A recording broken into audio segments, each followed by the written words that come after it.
Aquí, como veis, las condiciones se controlan mediante ventanas, entra el aire directamente del exterior. Esto se debe a que aquí tenemos un clima extraordinario para curar jamón. Ya hace muchos años, 40 años, mi abuelo secaba todos los jamones a base de ventanas, abriéndolas y cerrándolas manualmente, por supuesto. Hoy se hace automáticamente mediante un programa que analiza todas las condiciones. En estas bodegas el jamón tiene que estar aproximadamente hasta los 2 años y medio de curación, 3 incluso. Las condiciones de la habitación son aproximadamente 16 a 20 grados y la humedad relativa oscila entre el 50 y 65%. Cuando las condiciones exteriores no son buenas, las ventanas se cierran automáticamente y entra en marcha un sistema de apoyo para conseguir esas condiciones.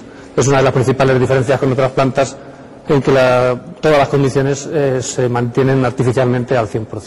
Lo que realmente define la curación del jamón no es el tiempo, sino la textura del jamón. Por eso es necesario tocarlos uno a uno.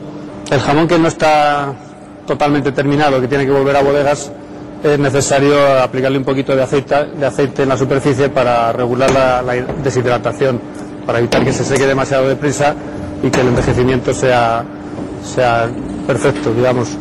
Además, también le protege de posibles infectaciones de algún tipo de insecto. Antes de profundizar en las diferencias de cada jamón, es preciso aclarar algunos términos, tanto sobre las razas como sobre la alimentación de los animales y los tiempos de curación. Porque muchos consumidores confunden palabras como serrano, curado, ibérico, cebo, recebo y bellota. Y precisamente desconocer su significado es lo que les convierte en presa fácil de publicidades engañosas. Los jamones de cerdo blanco pueden ser jamón curado o jamón serrano. La diferencia fundamental es que el jamón serrano, con el apellido Serrano, cumple un pliego de condiciones, una normativa que exige que tenga más de 9,5 kilos en sangre, que tenga más de 7 meses de curación. Sin embargo, un jamón curado simplemente puede ser desde 3 meses hasta 25. En cuanto a alimentación, la normativa define 3 tipos básicamente de producto de ibéricos. Depende de la alimentación, que sería el cebo, el recebo y el bellota. El cebo es aquel que está durante todo el proceso de cría en un cebadero industrial alimentado con piensos. El recebo es el mismo cerdo, pero que durante la época de bellota sale a montanera y engorda en montanera menos de unos 30 kilos, solo con la bellota. Y el bellota, que es aquel cerdo que al cabo del año se suelta la bellota y engorda los 46 últimos kilos como mínimo a base de bellota y de hierba. Se utilizan como sinónimos, ibérico y pata negra. Lo que no es cierto es que todos los ibéricos tengan la pezuña negra, ni que todos los que tengan la pezuña negra sean ibéricos. Aquí tenemos 3 jamones: jamón serrano de cerdo blanco, mangalica y un ibérico de bellota.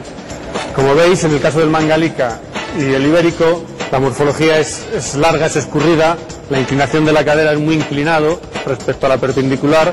Sin embargo, en el jamón blanco es muy perpendicular al eje central. Es un jamón más ancho. La grasa del jamón serrano es suave, pero no es penetrable. Sin embargo, en el caso del mangalica y en el caso del bellota, la grasa es penetrable. El tobillo en el jamón ibérico y en el jamón mangalica es muy fino. Por supuesto, la pezuña negra en ambos, como representantes que son los dos del tronco mediterráneo, tanto el ibérico como el mangalica. ¿Cuál es mejor? Pues todos son buenos. El serrano seguramente es más extendido, es más normal, es un poco más plano. El mangalica y el ibérico son más potentes, más intensos, y por supuesto un ibérico de bellota pues es el culmen en cuanto a sensorial, en cuanto a matices y a potencia de sabor. El mangalica se cría en Hungría, que es el principal productor de maíz de Europa. Entonces uno de los principales componentes de su alimentación es el maíz. También, por supuesto, cebada y algo de trigo. En el corte del plato tampoco hay mucha diferencia. Hay mucha infiltración, la grasa es muy fluida, la intensidad del sabor es muy parecida. Tienen ciertos tonos tostados, algún matiz a frutos secos, bastante dulzura y un fondo de la rancidez de la curación, de tanto tiempo de curación en la grasa, pero una rancidez agradable.